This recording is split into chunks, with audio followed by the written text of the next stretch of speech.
ప్రభు అయిన యేసుక్రీస్తు నామములో ఈ కార్యక్రమాన్ని వీక్షిస్తున్న మీ అందరికీ హృదయపూర్వకమైన వందనాలు తెలియచేస్తున్నాం. పరిశుద్ధ గ్రంథములో నుంచి జకరియా గ్రంథములో 4వ అధ్యాయం 7వ వచనం చదువుతున్నాం. గొప్ప పర్వతమా, జెరుబ్బాయేలును అడ్డుగించుటకు నీవు ఏమాత్రము దానవు? నీవు చదును భూమిగా అగుదువు. కృప నీకు కలుగునుగాక, కృప నీకు కలుగునుగాక. జనులు కేకలు వేయగా అంతటా ఇదిగో పైన తీయబడినట్లుగా, వారు తీసినట్లుగా వాక్యము చెప్తున్నటువంటి విషయములో జెరుబ్బాయేలును అడ్డుగించుటకు నువ్వు ఏమాత్రము దానవు? కృప నీకు కలుగునుగాక అని గొప్ప పర్వతముతో మాట్లాడినట్లుగా మనం ఈ వాక్యములో చూస్తున్నాం. చూడండి, మించిపోయినటువంటి కొన్ని సమస్యలు, కొన్ని పరిస్థితులు ఉంటాయి. కానీ దేవుని కృప మనకు తోడై ఉండాలి. దేవుని కృపలో పరిశుద్ధపరచబడినప్పుడు దేవుని యొక్క వాక్యం చెప్తున్నటువంటి విషయంలో ఎటువంటిదైనను కూడా సదును భూమిగా ఆయన చేయగలిగినటువంటి గొప్ప దేవుడై ఉన్నారని మనం తెలుసుకోవాలి. జకరియా గ్రంథములోని 4వ అధ్యాయం 8వ వచనంలో యెహోవా వాక్కు మరలా నాకు ప్రత్యక్షమయ్యేలాగూ సెలవిచ్చినని రాయబడి ఉంది. చూడండి, దేవుని వాక్యం ఇది.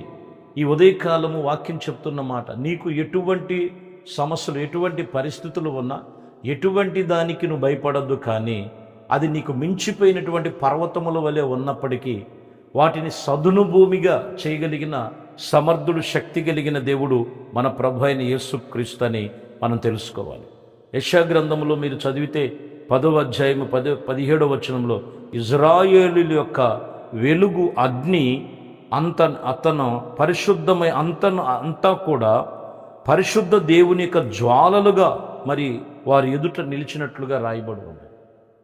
అంటే ఆయన వెలుగు సంబంధమైనటువంటి కార్యాలు మనం పొందుకోవాలి. ఎటువంటి పరిస్థితులైనా కానీ ఆయన వాటిని సదునుగా చేయగలిగి నీకు కావలసినటువంటి ప్రతి ఒక్కటి కూడా ఆశీర్వాదముగా మార్చగలిగిన దేవుడై ఉన్నారు, మీరు గమనించాలి. అందుకనే 4వ అధ్యాయం 5వ వచనంలో కూడా మనం చదువుతాం యెషయా గ్రంథంలో, సియోను కొండ మీద, ప్రతి నివాస స్థలముల మీద, దాని యొక్క ఉత్సవ సంఘముల మీద పగలు మేఘధూపములను, రాత్రి అగ్నిజ్వాలలు ప్రకాశించును యెహోవా కలుగు చేశాడు. ఎక్కడ, ఎప్పుడనంటే ఉత్సవ కాలం అనేది మనం జ్ఞాపకం చేసుకోవాలి. ఇక్కడ ఉత్సవ కాలం అనేది దేవుణ్ణి ఆరాధించేటువంటి సమయం. దేవునికి ప్రత్యేకంగా కలుగు చేసుకొని మనము ఆదివారం ఆరాధన కావచ్చు, ప్రత్యేక ప్రార్థన కూడికలు కావచ్చు, ఇవన్నీ ఉత్సవ కాలమున దేవునితో మనము నిబంధన కలిగినప్పుడు ఆయన పరిశుద్ధ సంఘము మీద అగ్నిజ్వాలలు, ఆత్మ సంబంధమైనటువంటి వాటిని కలుగు చేస్తారు. ఈరోజు మనం గమనించాలి, దేవుని వాక్యము పరిశుద్ధమైనటువంటి దేవుని మాటలో ఆయన పరిశుద్ధుడు, నిన్ను విమోచించువాడు. ఆయన ఎటువంటిది కూడా నీకు మించిపోయినటువంటి ప్రతి పరిస్థితుల నుంచి చక్కపరచగలిగిన దేవుడు. ఆయన పేరు నజరేయుడైన యేసు. ఎందుకంటే మనం చూస్తే ఆదాముకు కూడా చెప్పినటువంటి మాట, ఆదామును ఏదోను తోటలో పెట్టాడు.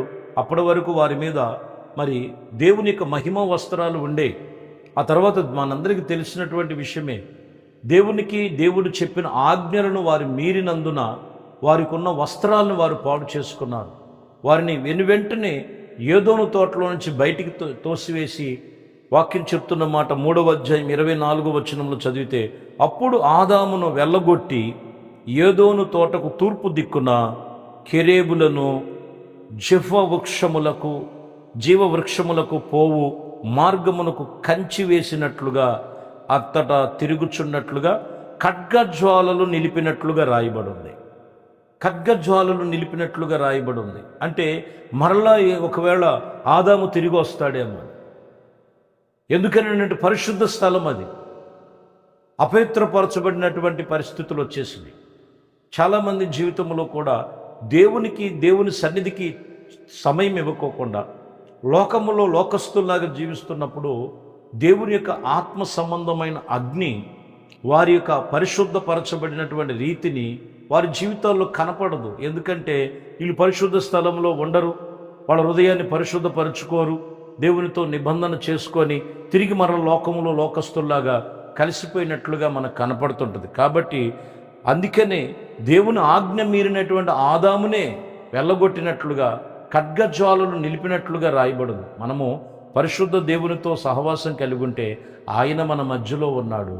ఇక్కడ మనం చూస్తే ఆయన మన మధ్యలో ఉండి పరిశుద్ధ స్థలములో సంఘాన్ని పరిశుద్ధపరిచేవాడు.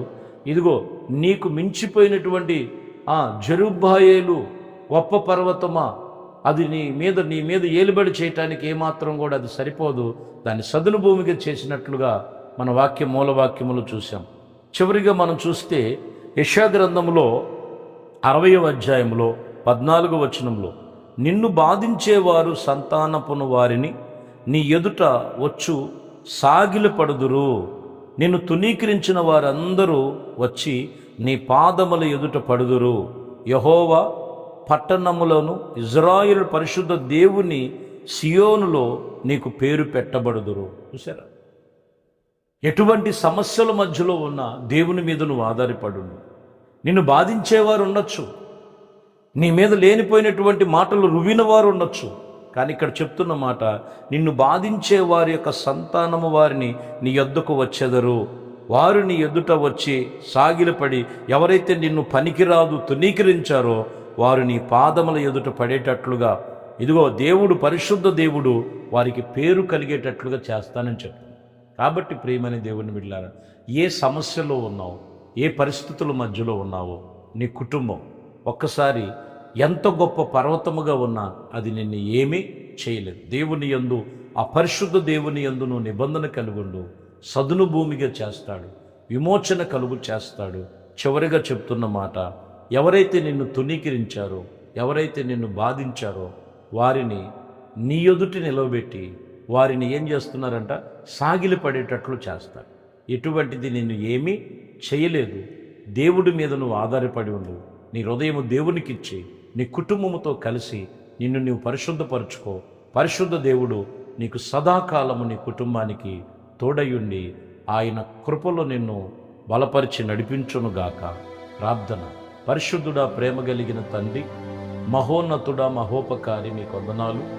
ఇచ్చిన సమయమును బట్టి ఉదయకాలము వాక్యం విని ప్రార్థనలో ఏకీవిస్తున్న ప్రతి కుటుంబాలను కూడా దీవించి ఆశీర్వదించి ప్రభా, మరి ప్రతి ఒక్కొక్కరిని కూడా మీ చేతులకు అప్పగిస్తున్నాం. ఎక్కడ వాళ్ళకి మించిపోయిన సమస్య, మించిపోయినటువంటి పరిస్థితుల మధ్యలో ఉన్నారు, వాటి నుంచి విడిపించి నడిపించి తప్పించి మీ ఆత్మచేత అభిషేకించమని సమస్తమును మీకే అప్పగిస్తూ సర్వమహిమ ఘనత ప్రభావాలు మీకే పొందుకోమని యేసుక్రీస్తు పరిశుద్ధ నామములో ప్రార్థించి వేడుకొనుచున్నాము తండ్రి. ఆమేన్. దేవుడు మిమ్మల్ని దీవించి ఆశీర్వదించునుగాక. ఆమేన్.